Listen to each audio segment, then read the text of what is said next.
আজকে আমরা এই ভিডিওতে আপনাদের কাছে তুলে ধরবো আপনারা কিভাবে ইউটাইস প্লাস পোর্টালে টিচার মডিউল ব্যবহার করবেন।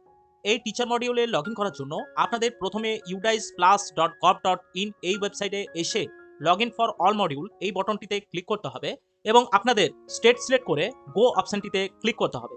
এরপর আপনারা টিচার মডিউলের উপরে থাকা লগ ইন অপশনে ক্লিক করার পর আপনাদের কাছে যে সাইন ইন উইন্ডোটি ওপেন হবে সেখানে আপনাদের স্কুলের নির্দিষ্ট ইউজার নেম এবং পাসওয়ার্ড দিয়ে আপনাদের সাইন ইন করতে হবে। সাইন ইন করার পর আপনাদের কাছে ইউডাইস পোর্টালের টিচার মডিউলের একটি ড্যাশবোর্ড ওপেন হবে। টিচার মডিউলে আসার পর আপনারা চারটি অপশন দেখতে পাবেন। একটি হলো ড্যাশবোর্ড, এখান থেকে আপনারা কোনো একটি স্টাফকে এন্ট্রি এবং এডিট এবং ইম্পোর্ট করতে পারবেন।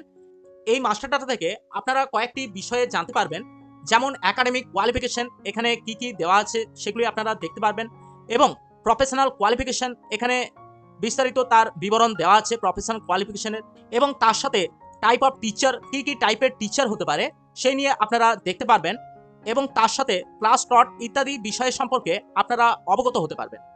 তৃতীয় যে অপশনটি ইউজার পারমিশন ম্যাট্রিক্স, এই অপশন থেকে আপনাদের দেখানো হবে আপনারা এই টিচার লগ ইন থেকে কি কি করতে পারবেন। আপনারা এখান থেকে অ্যাড স্টাফ করতে পারবেন, সেন্ড টু ড্রপবক্স করতে পারবেন এবং এডিট স্টাফ করতে পারবেন এবং ইম্পোর্ট স্টাফ করতে পারবেন। এবং তারপরে যে অপশনটি আছে সেটি হলো এন্ট্রি ইউজার প্রিভিলেজ ম্যাট্রিক্স, এখান থেকেও আপনারা দেখতে পারবেন আপনাদের স্কুলের নিজস্ব লগ ইন থেকে আপনাদের কি কি পারমিশন দেওয়া আছে, যেমন কোনো টিচারকে আপনারা অ্যাড করতে পারবেন, এডিট করতে পারবেন, নন টিচিং স্টাফ অ্যাড করতে পারবেন, এডিট করতে পারবেন ইত্যাদি বিষয়গুলি আপনারা আপনাদের স্কুলের লগ ইন থেকে সহজেই করে নিতে পারবেন। এছাড়াও ব্লক লেভেল ইউজারের কি পারমিশন আছে, ক্লাস্টার ইউজারের কি পারমিশন আছে ইত্যাদি বিষয়গুলি সম্পর্কে আপনারা অবগত হতে পারবেন। সমস্ত কিছু দেখে নেওয়ার পর আবারও আমরা ব্যাক বটনে ক্লিক করব এবং এখানে থাকা ড্যাশবোর্ড অপশনে আমরা ক্লিক করব। এই ড্যাশবোর্ড অপশন থেকে আপনারা কোনো স্টাফকে অ্যাড করতে পারবেন এবং ইম্পোর্ট করতে পারবেন।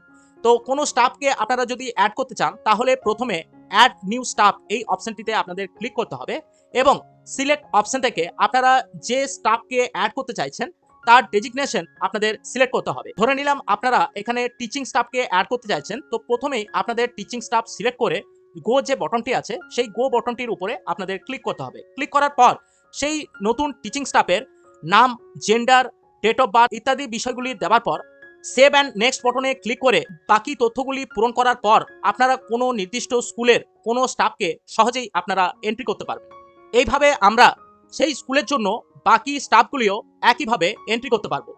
এবারে আমরা দেখব কোনো একটি স্টাফকে আমরা কিভাবে ইম্পোর্ট করব।